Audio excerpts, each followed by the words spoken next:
చేశారు. టీడీపీ మీ వెనకాల ఉండి నడిపించింది అవును. అని చెప్పి చాలా మంది అనుకున్నారు. అవును. కరెక్టే. దీంట్లో ఎంతవరకు నిజం ఉంది సార్? కరెక్టే అండి. మళ్ళీ ఇక్కడ దాకా కట్ చేసి అదేదో కాదు మొన్న ఏదో ఇంటర్వ్యూలో ఒకటి బిట్ చెప్తున్నాను. ఏంటి నేను స్టేజ్ నుంచి దిగేటప్పుడు ఆరా మస్తాన్ గారిది ఏమనుకున్నానంటే నిజంగా ట్రూగా జరిగింది చెప్పాను. అవును సార్.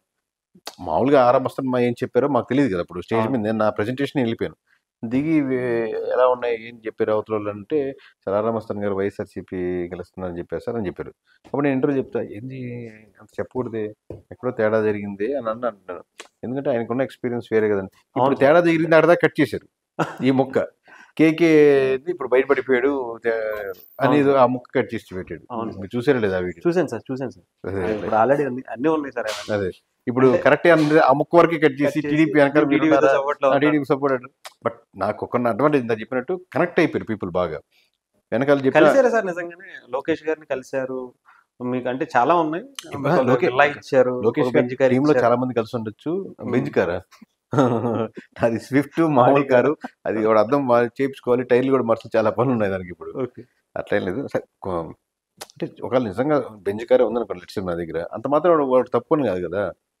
అట్లా అని చెప్పి నా దగ్గర స్విఫ్ట్ కారే ఉందంటే నేను గొప్ప నేను అసలు కాదు కదా. నిజంగా డబ్బులు కూడా దాచిపెట్టుకొని ఉండొచ్చు. అది అట్లా దాన్ని బట్టి కారణం బట్టి కాదులే కానీ. బట్ అట్లాగా వెనకాల టీడీపీ వాళ్ళు ఉన్నారా వైసీపీ పోయినసారి చేసే కదా. పోయినసారి వైసీపీ వాళ్ళు ఉన్నారా? అట్లా ఏమి ఉండదు కదా. అంటే మీరు ఎవరికి చేస్తే వాళ్ళకి రిజల్ట్ ఎవరు చేస్తే వాళ్ళు రిజల్ట్.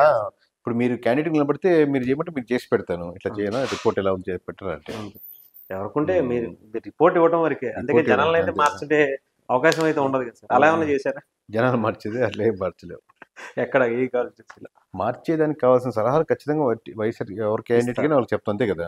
ఓ రిపోర్ట్ ఇచ్చినప్పుడు సార్ మీ మీద ఇక్కడ వ్యతిరేకత ఉంది ఇది చేసుకుంటే మీకు ప్రజలు మారుతారని ప్రజలు అదే ఉంటారు. అదే ఇల్లు అదే పొలం. బట్ మీ మీద సానుభూతో ఇంకోటి ఈ పని చేసి పెట్టండి వాళ్ళకి.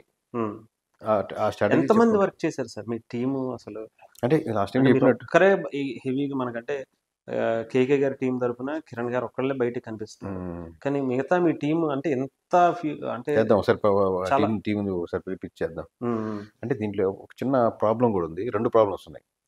ఇప్పుడు అవుట్ సోర్సింగ్ కంపెనీస్ ఉన్నాయి అనుకోండి, వాళ్ళని మనం ఇంట్రొడ్యూస్ చేయలేం ఆబ్వియస్గా. ఎందుకంటే వాళ్ళు ఫ్రీలాన్సింగ్ లాగా మనకు ఆ టైం ఆ జాబ్ చేసి పెడతారు.